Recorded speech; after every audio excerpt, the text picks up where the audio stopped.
And so they basically only want the things you have that they can sell. And so they've gotten much more picky about what it is they'll take. And that's why I'm thrilled that the Household Goods is here. They're one of our largest donation points. And I love it that folks can go there and actually get the items that they need. And they are a direct service organization. So I would say to generally think about that when you're thinking about what it is that you would like to donate. And I would also donate as soon in advance as you can, because often the donation communities do not have a lot of volunteers or trucks to be able to go out, or they only come to your town on certain days or that sort of thing. So the longer lead time that you give yourself to be able to avail yourself of a free pickup, the better off that it is. And you know, certainly the largest categories of what people are looking to donate is usually books. And 1-800-GOT-BOOKS is a great organization to deal with. They have a website. They will come and pick the items up. They will actually box them for you. And they will take a lot of books that a lot of the other places will not, because they do actually ship them overseas. And so, you know, a science book that's 12 years old, that's considered completely obsolete here, is something that somebody might die for in South Africa, or, you know, South America, or some other place where they're shipping to. Clothing, yes? Mm-hmm. Will they take, like, encyclopedias? And Sometimes they do. You have to ask them.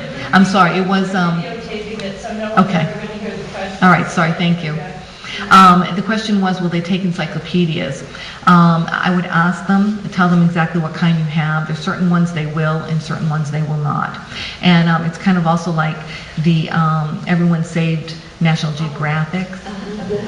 And those, you know, those I can tell you probably make better recycling than they make donation.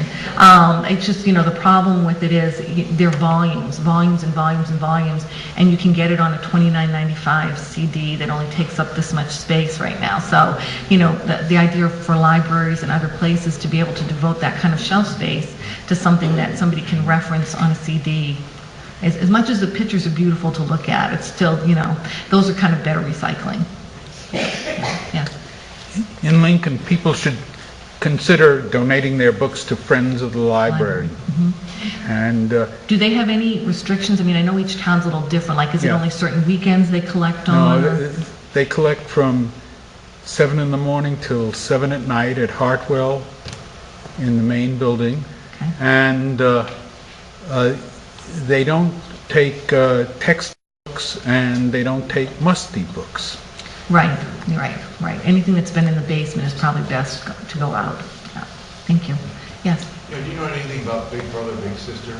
I do. I actually like them a great deal. I'm sorry, I do anything, the question was, do I know anything about Big Brother, Big Sister? And I really enjoy giving clothing and small little household things to them.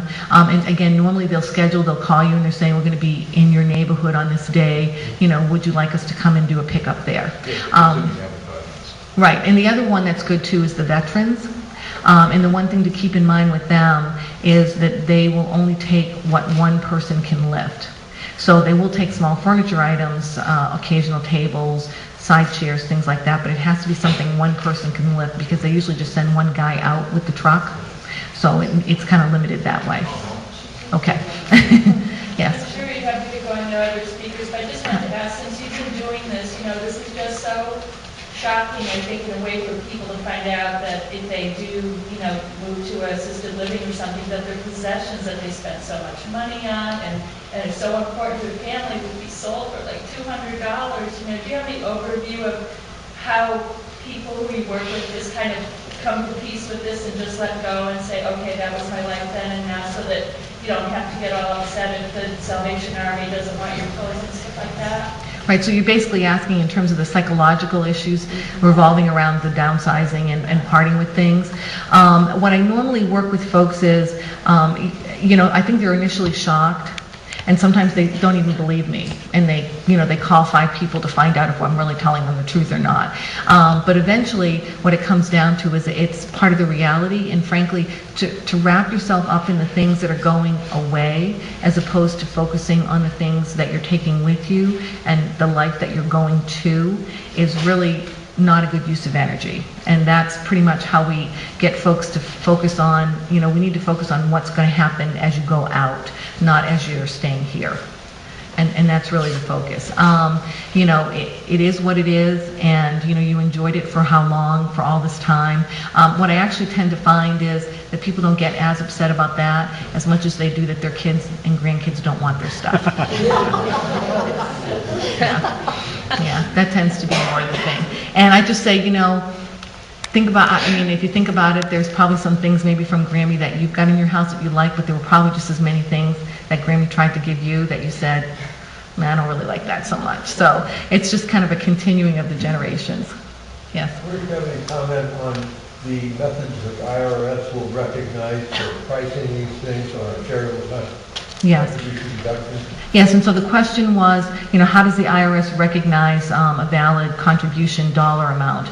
And I would tell you to go to the Salvation Army website, and there is a spreadsheet that they have there that lists thousands and thousands of things, everything from different pieces of clothing, because each, like a skirt is valued different than a blouse and is valued than anything. So you basically have to, you can use that, and it has different values for if it's in poor condition, good condition, and excellent condition. And so you can just put the quantities in, and it is an IRS recognized document. Okay, and just quickly, in terms of the disposal, I tell folks if you can put out 2 extra trash bags a week, it's an incredibly good thing to do from a money standpoint, because when we go to empty houses, it is not unusual for us to take out at least 1 and sometimes multiple dumpsters. And when you look at a 30-yard dumpster, which is about the size of one of your bays of your garage, it holds probably about 100 bags or more of trash, and it will cost somewhere between $1,500 and $2,000 between the labor to fill it, the disposal cost, the rental fee. So if you can save yourself that money by working at 2 bags a week, I tell you that that is a fabulous use of your time and energy.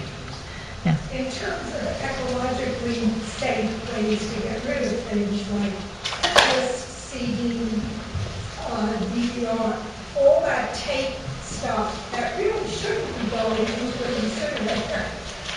Is there a way to do it? Most of that stuff they put to the landfill, not the incinerator. Whenever we transport to the incinerator. Yeah. Recycle, and I haven't seen a recycle. No, there is no media recycling for that kind of thing. This is for tape and disc and that sort of thing, yeah. It's not considered hazardous material. So, you can always put it in the hazardous material thing and pay a per fee charge, but it's not considered in the same vein as, say, freezers and, monitors and those sort of things. Thank you very much.